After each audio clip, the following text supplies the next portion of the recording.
很多人以为那天晚上是肖战演员生涯里最难熬的一个夜晚，但今天我要告诉你，真相完全不是这样的。那是第31届白玉兰奖的颁奖典礼，6月26日晚，上海临港。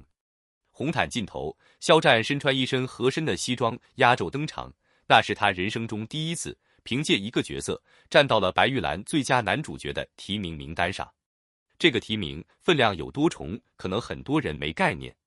古装剧的男演员已经整整13年没有出现在这个奖项的候选名单里了，上一次还是胡歌评《琅琊榜》，而这一次是肖战靠着《藏海传》里的藏海一角，把这道门重新推开了一条缝。那部剧到底有多火？数字说话。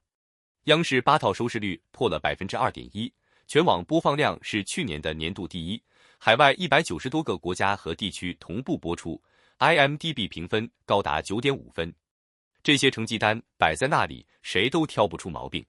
可是就在所有人都以为这一次肖战终于要靠实力拿下属于自己的认可的时候，事情开始变得不对劲。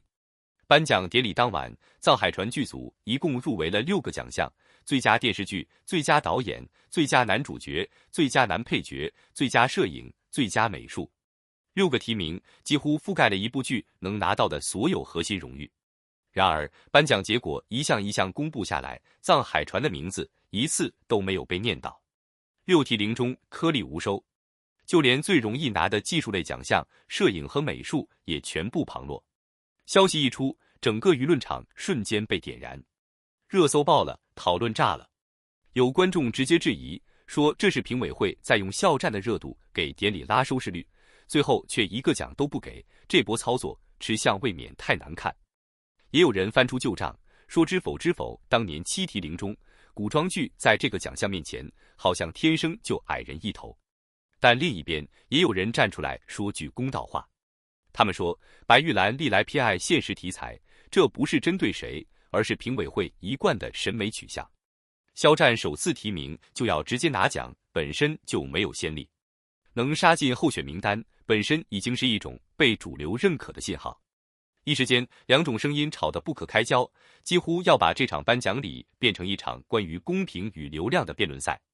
有业内人士私下透露，白玉兰评委在挑选获奖者的时候，一向更看重作品有没有贴近当下现实，古装权谋剧天生就在这个维度上吃亏。这个说法多少也解释了为什么《甄嬛传》《知否》这些当年公认的爆款，同样在这个奖项上颗粒无收。而就在这个时候，另一件事发生了。镜头切到观众席，有人注意到，当女配角奖公布是老演员池鹏凭着《生万物》这部戏拿下荣誉的那一刻，坐在台下的肖战眼眶湿润了。这不是摆拍，这是被镜头意外捕捉到的一幕。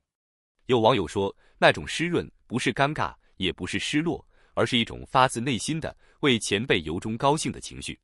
这个画面被截出来放到网上，配文只有一句话：共情能力特别强的肖战。而这条热搜下面还有更多细节被扒了出来。整整5个多小时的颁奖典礼，从头到尾，肖战一直保持着专注的姿态，认真聆听每一位获奖者的感言，无论台上是谁，他都会认真鼓掌。有粉丝统计，几乎每一次颁奖，镜头扫过观众席，都能看到他在鼓掌。这份热情被网友称为内娱捧场王。有人说，这才是真正的高情商，不是嘴上说说，而是在没有镜头特意对准他的时候，依然选择认真对待每一个人。红毯上，藏海传的导演谈起肖战，说在他身上既看到了灵气和光环，也看到了他背负的压力和疲惫。听到疲惫这2个字，肖战忍不住笑了，那种笑带着认同，也带着释然。导演接着说，他做事永远追求极致，这一点和他演的藏海是一样的。跟他对戏的黄觉也提到过一个细节，第一次拍对峙戏的时候，肖战的情绪爆发力把他都吓到了。这种评价来自同行，往往比任何奖杯都更有说服力。还有评委在采访里提到，看到年轻一代演员逐渐扛起责任，心里特别欣慰。这句话虽然没有直接点名，但很多人一听就知道，说的正是肖战。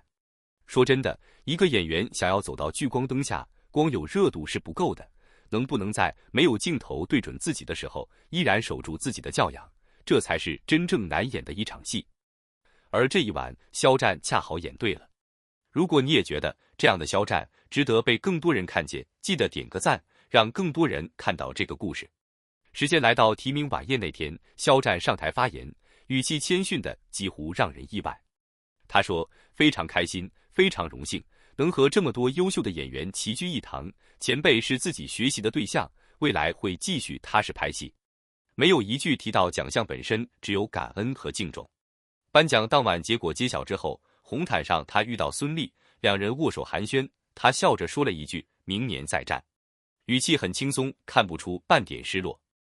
而他所在的团队第二天发出的声明里，同样没有提一个字关于奖项，只写了一句话：“感谢大家陪我们走过沧海的四季。”没有抱怨，没有解释，甚至没有一丝委屈的痕迹。要知道，那一晚他手绘的人物关系图，他为角色反复琢磨的每一个眼神和呼吸，观众都看在眼里。付出没有被辜负，只是没有换来一座奖杯而已。评论区告诉我，你觉得这份克制是不是比拿奖更让人佩服？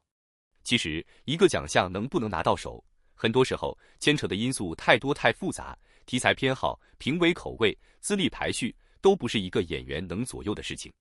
但一个人在失落面前选择用什么样的姿态去面对这件事，谁都抢不走。